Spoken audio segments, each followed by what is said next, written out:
Now, you guys may not even know it, but it's possible that you could be drinking the nasty stuff that's been caught up in this filter. Not sure what I'm talking about? Well, this is what's been filtered out of our water over the past 6 months. So depending where you live and the quality of your city or utility main water supply, or the quality of the rainwater that you harvest, if that's something that you do, it may not be as clean as you think. Not to worry, most of this is just sediment or suspended solids in the water, stuff like dust and dirt, but I would definitely prefer not to have it in the water that we use in the house. So how do we get rid of it? Well, it's actually pretty simple. We can install a set of whole house water filters, and if you want to know more about how to do that, I have made another video explaining all of this in detail, so you guys might want to check that out.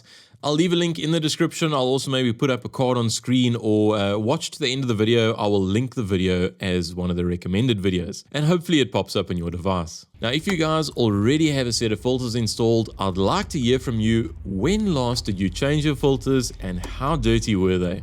Let me know in the comments. So if you are like me and you noticed a much lower water pressure than you are normally used to, or if while you are using one of your taps or faucets, the water pressure drops while somebody else uses another faucet or possibly flushes the toilet, it may be time to inspect and change your filters. And it's a very simple process if you follow these steps. So first up, we close the valve before and after the filters. Then release the pressure across the filters.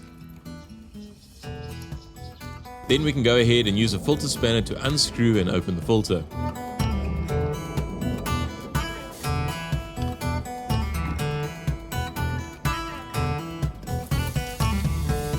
Remove the old filter cartridge.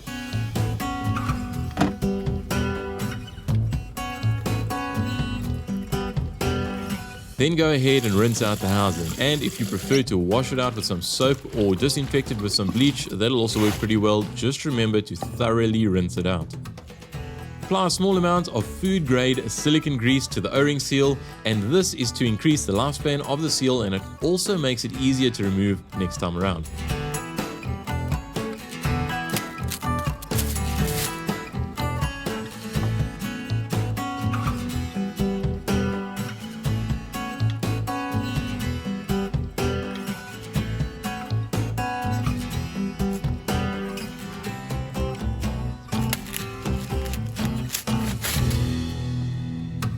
Insert the new filter into the housing and carefully screw in the housing, making sure to keep the filter nicely centered when doing so.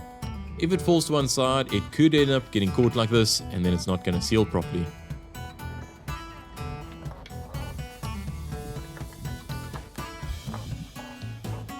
After that's done, partially open the inlet side valve so that the filters can fill slowly with water.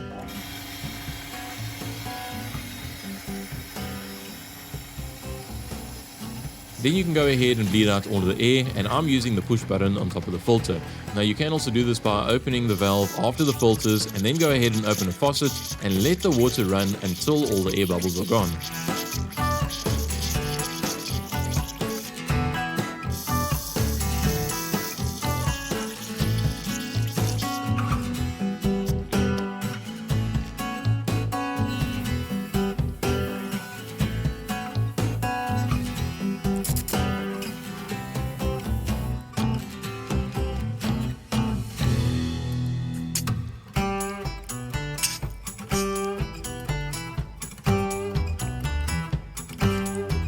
Once all the air is out of the system, go ahead and open the valve after the filters if you haven't done so already.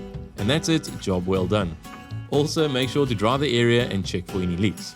Now, if you guys got any value out of this video, I would really appreciate it if you click the like button and let me know what your thoughts are by leaving a comment. I really want to say thank you for taking the time to watch the video, and you guys will see me in the next one. Cheers.